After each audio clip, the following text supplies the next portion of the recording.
Israel के लिबनान के बाद यमन की बंदरगाह हुदैदा पर फजाई हमले, पावर प्लांट और तेल की तंसीबात को निशाना बनाया। इसराइली फौज का कहना है कि यमन में पावर प्लांट्स और एक बंदरगाह पर हमला किया। हुसी बागियों के ठिकानों को निशाना बनाया गया। हिजबुल्लाह का शहीद हसन नसरुल्लाह का जस्द खाकी मिलने का दावा। हसन नसरुल्लाह बैरूत के जनूबी इलाके में इसराइली बमबारी में शहीद हुए। हसन नसरुल्लाह का जस्द खाकी इसराइली बमबारी के मुकाम से बरामद हुआ। तिबी और सिक्योरिटी जराये के मुताबिक हसन नसरुल्लाह के जिस्म पर बड़े जख्म का कोई निशान नहीं। लगता है कि हसन नसरुल्लाह की मौत धमाके की शिद्दत से हुई। हिजबुल्लाह की जानिब से ताहाल हसन नसरुल्लाह की तदफीन के हवाले से कोई बयान नहीं दिया गया। लबनान में इसराइल के फदाई हमले, हिजबुल्लाह के मजीद रहनुमा और कारकुनों की शहादत। इसराइल का हिजबुल्लाह के एक और सीनियर रहनुमा नबील काउक को भी शहीद करने का दावा। हिजबुल्लाह ने नबील काउक की हसन नसरुल्लाह पर हुए हमलों में शहीद होने की तस्दीक कर दी। हसन नसरुल्लाह के हमरा ईरानी पासदारान इनकलाब के सीनियर जनरल अब्बास नैल फरोशान भी शहीद। ईरानी पासदारान इनकलाब ने तस्दीक कर दी।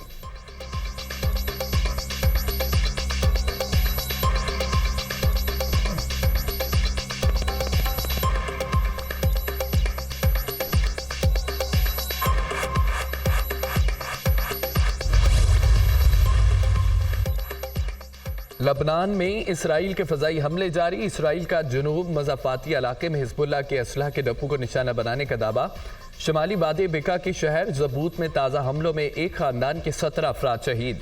गुज़िश्ता रोज़ से जारी बमबारी से 81 शहरी शहीद और 195 से ज़ायद जख्मी हुए। मजमूई तौर पर शोहदा की तादाद 1600 से बढ़ गई। 8408 जख्मी हुए। शोहदा में 104 बच्चे और 194 खवातीन शामिल। बेघर होने वाले लबनानी शहरियों की तादाद 20 लाख तक पहुंच गई। हमलों के बाइस लबनान में गज़ाई बहरान शिद्दत इख्तियार कर गया। हिजबुल्लाह के इसराइल पर जवाबी वार, रॉकेटों से हमले। शमाली इसराइल और मगरबी किनारे के मकबूजा इलाकों में इमारतों में आग भड़क उठी। इराक से भी इसराइल पर ड्रोन हमला। इसराइली फौज का यमन से दागा गया बैलिस्टिक मिसाइल फजा में ही तबाह करने का दावा। शाम में अमरीकी फौजी अड्डे पर ड्रोन हमला, जोरदार धमाका सुना गया। किसी ने हमले की जिम्मेदारी कबूल नहीं की।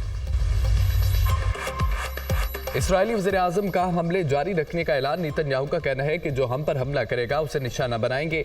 इसराइल के मकासद के हुसूल के लिए हसन नसरुल्लाह को ख़त्म करना ज़रूरी था।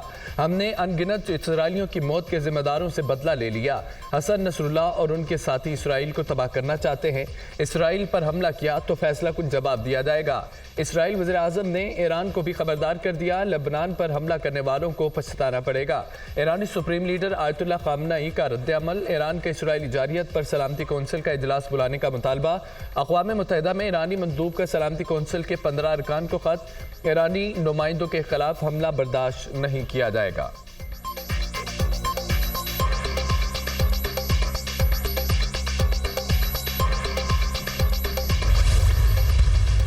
सरबराह हिजबुल्लाह हसन नसरुल्लाह की शहादत। कराची में रैली के दौरान हंगामा आई। मुजाहिरीन का पुलिस पर पथराव, मोटरसाइकिल को आग लगा दी।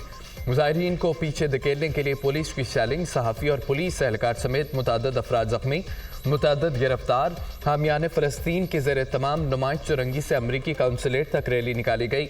मुजाहिरीन का गिरफ्तार कारकुनों की रिहाई के लिए अमरीकी काउंसलेट के सामने धरना। मुज़ाकरात कामयाब होने पर पुलिस ने गिरफ्तार अफराद को रिहा कर दिया। मुजाहिरीन मुंतशिर। इस्लामाबाद में भी हसन नसरुल्लाह की शहादत पर प्रेस क्लब के बाहर एहतजाज। इस्लामाबाद पुलिस का मुजाहिरीन पर लाठीचार्ज। सेनेटर मुश्ताक को गिरफ्तार कर लिया। इस्लामाबाद पुलिस ने खवातीन मुजाहिरीन को भी गिरफ्तार कर लिया। लाहौर में असम्बली हाल से अमरीकी सेंटर तक एहतजाजी रैली निकाली गई। जमात इस्लामी के जनरल सेक्रेटरी अमीरुल अजीम ने हसन नसरुल्लाह शहीद की गायबाना नमाज जनाजा पढ़ाई। भावलपुर में भी हसन नसरुल्लाह की गायबाना नमाज जनाजा अदा की गई। चिन्योट में भी एहतजाज। मुजाहिरे में इसराइल मुखालिफ नारेबाजी की गई।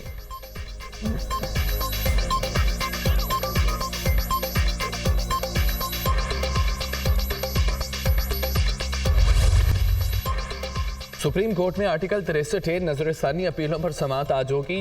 चीफ जस्टिस काजी फायद ईसा की सरबराही में 5 रुकनी लार्जर बेंच समाअत करेगा। Justice Munib Akhtar, justice Aminuddin Khan, justice Jamal Mandokhail, justice Mazhar Alam याकील बेंच में शामिल हैं। चीफ जस्टिस की सरबराही में 3 रुकनी bench Punjab election tribunals case का फैसला आज सुनाएगा।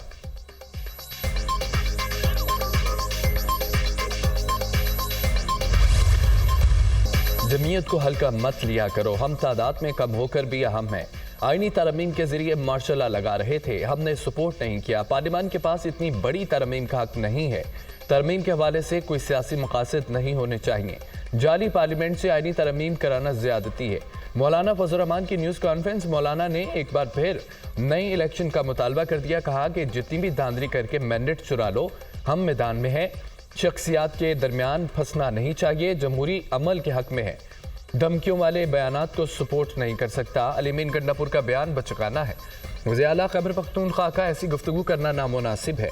सूबों के अंदर इनकलाब लाने वाली बात नहीं करनी चाहिए। जलसे को रोकना या इजाज़त ना देना गैर जमहूरी रवैया है।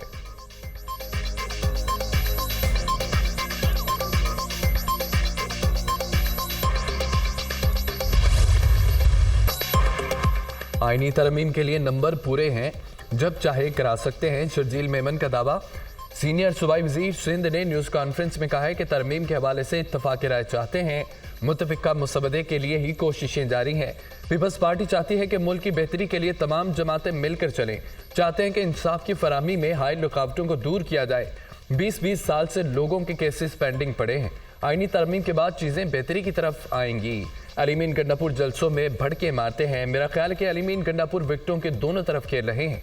एमक्यूएम बेचारी काबिले रहम, उसको छोड़ दें। 18 अक्टूबर को हैदराबाद में तारीखी जलसा करेंगे। सानिया कारसाज के शहीदों को खिराज अकीदत पेश किया जाएगा। मुल्क में फाइलर्स की तादाद 16 लाख से बढ़कर 32 लाख हो गई। रवा साल 7,23,000 फाइलर्स टैक्स नेट में आ गए। नॉन फाइलर्स गाड़ियां और जायदाद नहीं खरीद सकेंगे। टैक्स वसूली में इजाफा नागुज़ीर है। वफाकी वज़ीर ख़ज़ाना मोहम्मद औरंगज़ेब की प्रेस कॉन्फ्रेंस। कहा कि मईशत दुरुस्त समत में आगे बढ़ रही है। सरकारी इदारों में इस्लाहात लाएंगे। 1.5 लाख खाली असामियों को ख़त्म कर दिया जाएगा। 6 वजारतें ख़त्म करने के फैसले पर अब अमल दरामद होगा। मैक्रो इकनॉमिक इस्तेहकाम से मजबूत मईशत की बुनियाद रखती। मैक्रो इकनॉमिक इस्तेहकाम मंजिल नहीं, एक रास्ता है। निजी शोबे ने मुल्क की क़यादत करनी है। मुकामी कर्जों के लिए टी बिल्स और बॉन्ड्स की पेशकश मुस्तरद कर दी। पाकिस्तान के पास 2 माह की दरामदात के बराबर ज़र मुबादला के ज़खायर है।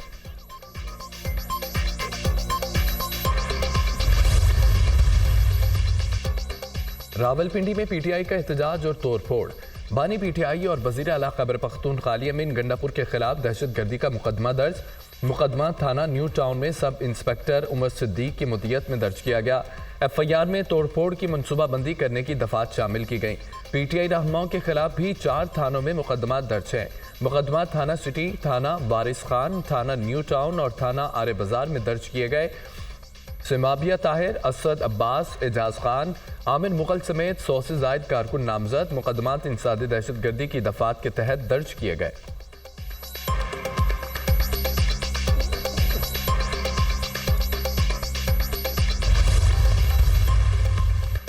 अगर कोई समझता है कि हमें मारेगा तो वह मरने के लिए तैयार है। गुज़िश्ता रोज़ हम पर गोलियां बरसाई गईं, हमारे कारकुन जख्मी हैं, हमारी इज्जत को पामाल किया गया, मगर हमने पाकिस्तान के लिए उफ तक नहीं किया। वज़ीर आला खैबर पख्तूनख्वा अलीमीन गंडापुर ने इनकलाब का ऐलान कर दिया। वीडियो पैगाम में कहा है कि अगर हम पर गोली चलाई गई तो हम गोली का जवाब गोली से देंगे। तमाम इदारों को पैगाम है, सियासी फैसले सियासी लोगों को करने दें, बीच में ना आए।